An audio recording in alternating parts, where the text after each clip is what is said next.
Joining us now, Republican Senator John Kennedy of Louisiana.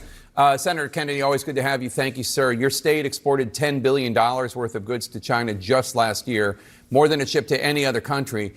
In 2023, Louisiana's overall export of goods accounted for more than 30% of your GDP. This is all according to the Office of the U.S. Trade Representative. How worried are you about this trade war with China and its potential impact on the jobs of hardworking families in your state? Well, we don't know yet. I listened to your prior guest, the gentleman you interviewed, predict that civilization is going to melt. And hey, folks, this is True Voice. I just watched Senator John Kennedy talk about the trade war with China and the state of our economy. I'm about to say he's right on the money. We need less confusion from the White House and more straight answers. People care more about the price of eggs than abstract trade balances. Let's watch. I don't see any indication of that.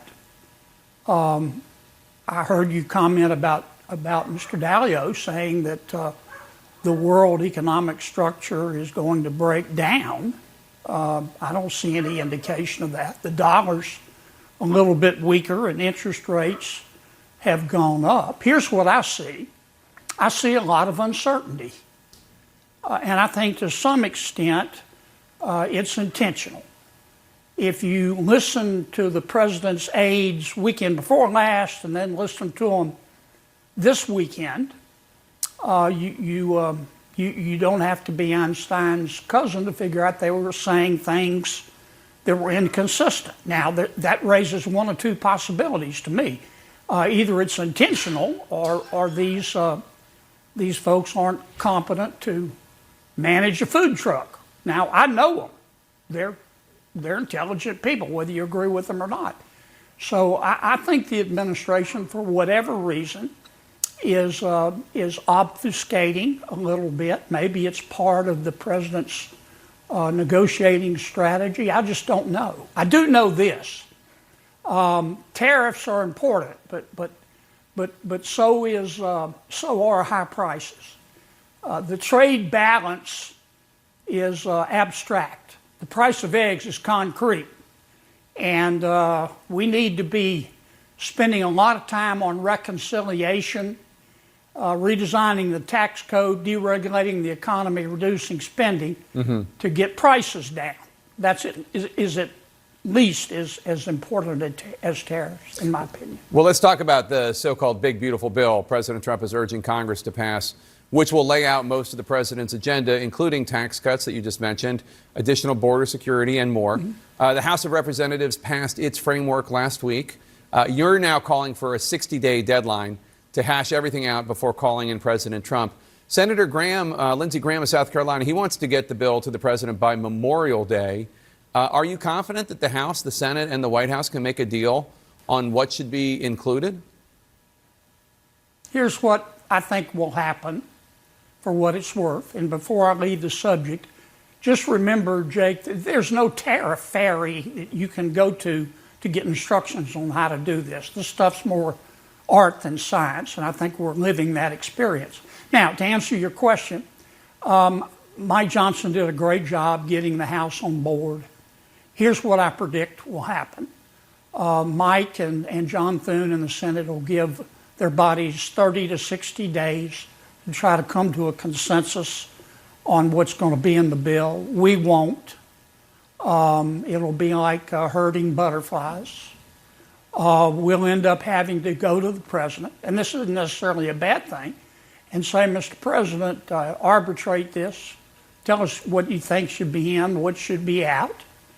And then President Trump is going to have to go sell it. Otherwise, I think we could spend a year on this and get nothing done. Sometimes we do spend a year and get nothing done. That's not a good thing. I mean, the economy needs a little boost right now in light of all the tariff uncertainty and the reconciliation bill, and designing a tax code to stimulate growth, and designing a tax code that looks like somebody designed it on purpose can fit that bill, in my opinion. So you just talked about the need for President Trump to explain whatever is agreed upon. I have heard from Republicans on this show and others saying that they didn't think President Trump, as great as a communicator as they think he is normally, fully explained what he is trying to do with these tariffs. In other words, yes, he has talked a lot about tariffs, but the idea that he is seeking to reshore manufacturing to the United States, and that this is going to be a difficult period, and that there are going to be higher prices, and on, that has not been, in their view, adequately communicated to the American people. What do you think? Well, here's what I think. I see what you see. I think I know what's in the president's heart, but I don't know what's in his head. The people you're talking about are right. The administration has not given one clear rationale for its tariffs. I think that's intentional. That I don't know, but my guess is it's intentional, and that it is part of the president's negotiating strategy. But Jake, I don't want to feign understanding here. I don't know, but that's my best guess, knowing how the president operates. Republican Senator John... I mean, the president believes... Go ahead.